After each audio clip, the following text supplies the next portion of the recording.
With us now from beautiful downtown Burbank, one of Santa's personal friends, Mr. Bob Hope.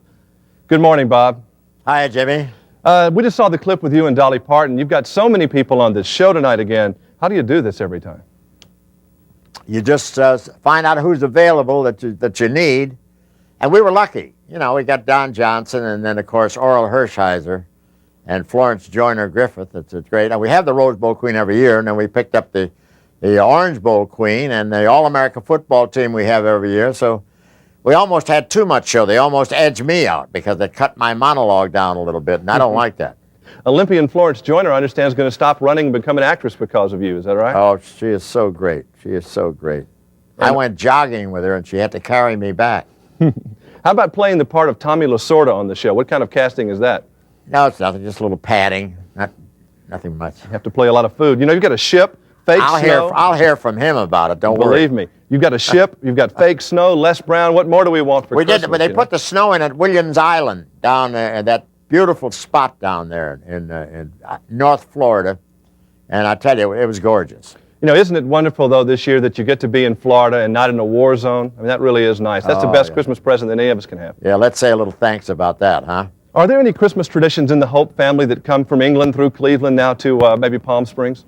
Yeah, we've had a few of them. Not this year, but we've had a few of our relatives over Palm Springs. Do you open the presents the night before or the day of or what? No, we usually open it the day of and then compare them and see who made the most money on it. What kind of president is George Bush going to be for comedians? I think we're very lucky. I really think we're very lucky to find a guy with his experience, and the fact that he's been sitting at that table, at cabinet table, for 8 years. I tell you, we ought to thank God for that, because I think he'll do an awful lot of good for this country. He knows where to go, what's been done, and who to do it with. And I think he can carry on and do a great job. You know, Ronald Reagan was a blessing for most comedians. He was easy to mock, and Rich Little's going to have a little trouble with George Bush, isn't he? I don't really find something. But Dan Quayle supplies. He'll start throwing horseshoes or something. Dan Quayle's going to help that, though. Oh, Dan Quayle. I tell you something.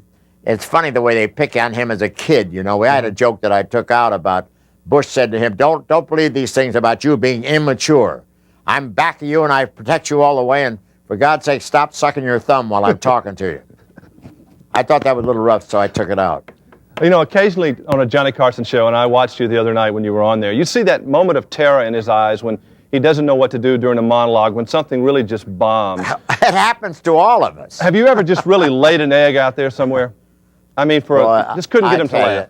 I laid an egg in Buffalo in front of 175,000 people in Lafayette Park on July 4th. They had all these people gathered, and the microphone didn't work. Ooh. Try that on for size.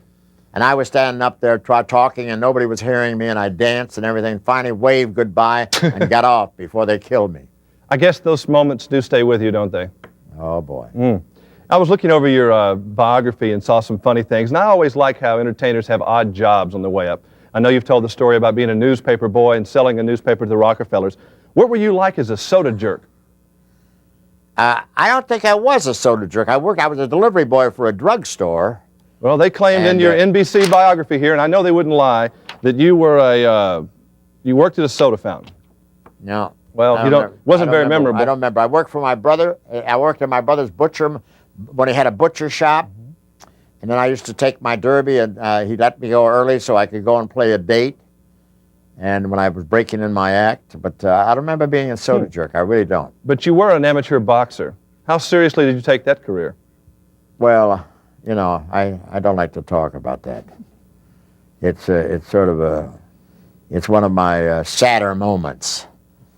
But you had a good name, Packy. I like that. I was always that name was a little rough for me. That scared me. Yeah. You know, I was looking at jobs that entertainers sometimes go off into, and Johnny Carson went from a game show to a talk show. Did NBC ever want you, prior to Jack Paar, to maybe be the host of a talk show? Would you have ever wanted to do that? No. It would have been a natural for you.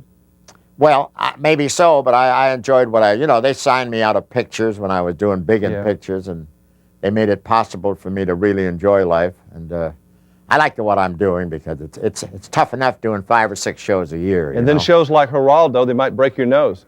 Yeah, oh boy. And then we'd be out of business, wouldn't we? He is too much. You heard the joke I got on. Did you see the joke about Oprah Winfrey lost 67 pounds? Right. And Geraldo tried to interview it? All right, I saw it. Merry Christmas, Bob. What are you going to get? Thank you very much. What are you going to get your writers, Bob? What are you going to get your writers for Christmas? My writers? I'm going to get them new typewriters. Funnier typewriters. Merry Christmas, Bob. We'll all be watching tonight here on Thank Channel you. 4. Thank you. Merry Christmas, and hope we have a lot more. Right. We'll be back with Channel 4 Magazine in just a moment.